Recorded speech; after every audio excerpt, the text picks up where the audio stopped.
ہمارے ساتھ موجود ہیں exercise physiologist doctor Salman Feroz صاحب، جن کو میں ویلکم کرتی ہوں۔ السلام علیکم۔ وعلیکم السلام۔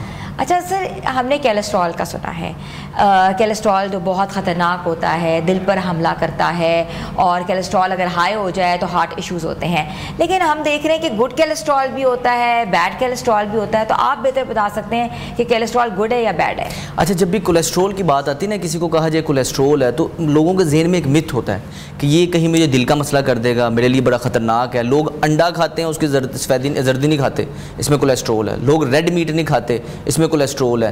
دیسی گھی کا کسی کو کہو یا دیسی گھی کھانا چاہیے، اچھا ہوتا ہے، نہیں جی اس میں کولیسٹرول ہے۔ بیسیکلی سب سے پہلے سمجھیں کولیسٹرول اللہ پاک نے ہمارے جسم میں کیوں بنایا۔ اس کا مقصد یہ ہے کہ آپ کی آنکھوں کی فنکشننگ بہتر ہونا، آپ کے دماغ کی فنکشننگ بہتر ہونا، اس کے علاوہ ہمارا جسم کا ہر خلیے کی جو سیل آپ کی میمبرین ہے وہ کولیسٹرول سے بنی ہوتی ہے۔ ہمارے جتنے بھی ہارمونز ہیں، ٹیسٹوسٹرون، پروجسٹرون، ایسٹروجن، یہ سارے کولیسٹرول سے بنتے ہیں۔ اچھا، مطلب کولیسٹرول کی مدد کے بغیر ہمارا سروائیو کرنا مشکل ہے۔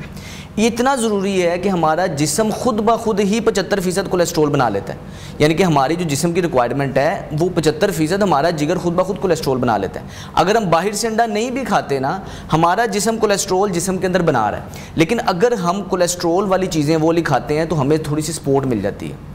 اب اتنا فائدہ مند کولیسٹرول ہے، تو آخر ہماری دل کی بیماریوں کو کولیسٹرول کے ساتھ لنک کیوں کیا جاتا ہے؟ ہوا یہ 1970 کے پاس کچھ ریسرچز کی گئیں جس میں دیکھا گیا کہ جن لوگوں کا کولیسٹرول لیول زیادہ تھا ان لوگوں کے اندر دل کے امراض کی شکایت زیادہ تھی، لیکن یہ ڈیٹا پورا کمپلیٹ نہیں تھا۔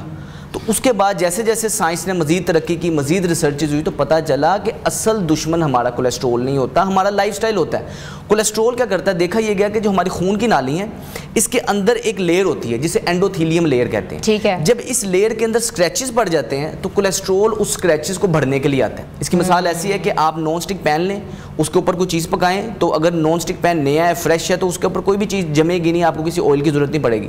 لیکن جیسے اس کے اوپر سکریچ آنا شروع ہو جائیں گے تو آہستہ آہستہ اس کے اوپر ہر چیز جمنا شروع ہو جائے گی، لگ جائے گی، ساتھ لگ جائے گی۔ یہی مثال ہماری خون کی نالیوں کے اندر، تو کہ جب ہم زیادہ ایکسیس اماؤنٹ میں چینی کھاتے ہیں، ہمارے لائف سٹائل میں ایکٹیویشن نہیں ہوتی، ہم ایکٹیویٹیز نہیں کرتے، ورزش نہیں کرتے، ہماری خون کی نالیاں ہارڈ رہتی ہیں۔ اس چیز کو ریکور کرنے کے لیے کولیسٹرول آتا ہے، اس وجہ سے ہم کہتے ہیں کہ جی کولیسٹرول ہمارے لیے نقصان دہ۔ اچھا، جب کولیسٹرول ہائی ہوتا ہے ڈاکٹرز کہتے ہیں آپ ورزش کریں، اور ایک آدھی گولی لگا دیتے ہیں ساتھ، جو کہ کہتے ہیں کہ آپ کے سے ہارٹ بھی بچ جائے گا اور مسائل بھی بہتر ہو جائیں۔ کولیسٹرول کے پیشنٹ کو کولیسٹرول کی گولی دی جاتی ہے، تو کیا ہم ورزش سے یہ جو گولی کھاتے ہیں یہ ریڈیکیٹ کر سکتے ہیں؟ سب سے پہلے یہ سمجھیں کہ اگر کسی کو دوائی ڈاکٹر نے تجویز کر دی ہے، خود سے آپ نے دوائی نہیں چھوڑنی، دوائی آپ کی ڈاکٹر ہی چھڑوائے گا جس نے لگائی ہے، لیکن وہ ایک ٹیپر آف اسے آہستہ آہستہ کرے گا۔ یہ ذہن میں رکھیں جب بھی آپ دوائی لے رہے ہیں، کیونکہ کولیسٹرول کے باڈی میں اتنے زیادہ فنکشن ہے، جب ہم دوائی لے رہے ہوتے ہیں تو وہ ہم اس کو کیمیکلی آلٹرڈ کر رہے ہوتے ہیں، جس کی وجہ سے آپ کو میموری کے اندر ایشوز ہے، اس کے سائیڈ افیکٹس رہتے ہیں۔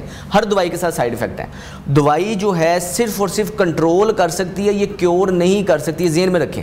مسئلہ تب آتا ہے کہ ہم اپنے لائف سٹائل کو چینج نہیں کرتے، یہ اسی دوائی کو ہم نے سوچا ساری زندگی ان کولیسٹرول دی دوائی لا نہیں لینی ہے۔ اب یہ چیز نقصان دہ ہوتی ہے کہ دوائی کبھی بھی علاج نہیں ہے، یہ صرف اور صرف کنٹرول کرتی ہے۔ دنیا کی کوئی دوائی کسی بیماری کو علاج نہیں کرتی، صرف اور صرف سمٹمز کو کنٹرول کرتی ہے۔ ٹھیک ہے۔ اب جب بھی آپ کو دوائی لگ گئی ہے، آپ نے دوائی لینی ہے، بند نہیں کرنی ہے، نقصان دہ جان لیوا ہو سکتا ہے۔ اب آپ نے کیا کرنا ہے؟ ان عوامل کو کنٹرول کرنا ہے جس کی وجہ سے آپ کا کولیسٹرول لیول بڑھ رہا ہے۔ سب سے پہلے کیا ہے؟ اگر ہم فزیکل ایکٹیویٹی کریں گے، واک کریں گے، جم کریں گے، زور لگائیں گے، ہمارا پسینہ نکلے گا، آٹومیٹکلی ہمارا کولیسٹرول لیول بہتری کی طرف آئے گا، ہمارے ہارمونز کی ہیلتھ بہتر ہوگی۔ دوسرے نمبر پہ ہم نے کوشش یہ کرنی ہے کہ جب بھی ہم ایکسرسائز کرتے ہیں تو ہم نیزل بریدنگ کرتے ہیں، ناک سے سانس اندر جا رہا ہے، باہر آ رہا ہے، زیادہ نارمل روٹین میں ہم اتنا سانس نہیں لے رہے ہوتے۔ تو جب یہ نیزل بریدنگ کرتے ہیں تو ایک کیمیکل بنتا ہے باڈی میں جس کو نائٹرک آکسائڈ کہتے ہیں۔ یہ کیا کرتا ہے؟ ہماری خون کی نالیوں کو نرم کر دیتا ہے، اس کی الاسٹیسٹی کو بڑھا دیتا ہے، جس کی وجہ سے وہ جو اسکریچز کی ہم نے بات کی تھی وہ اسکریچز نہیں پڑتے۔ تیسرا کام آپ نے یہ کرنا ہے کہ آپ نے آپ کی جو لائف سٹائل کے اندر ہیلدی فیٹس لے کے آنے ہیں۔ کولیسٹرول کے مریض کے لیے ہیلدی فیٹس کھانا فائدہ مند ہے، جبکہ گھروں کے اندر یہ جو جتنے بھی ہم کنولا کے آئل یا جتنے بھی مارکیٹس کے اندر جو ہم بنے بنائے جو تیل لیتے ہیں، یہ سارے تیل نقصان دہ ہیں۔ تو کون سا تیل استعمال اولیو آئل آپ نے کرنا یہ یا تو ایکسٹرا ورجن اولیو آئل استعمال کریں، ایکسٹرا ورجن ہو، یا آپ ایکسٹرا ورجن کنولا آئل استعمال کریں، یعنی کہ کنولا لے کے،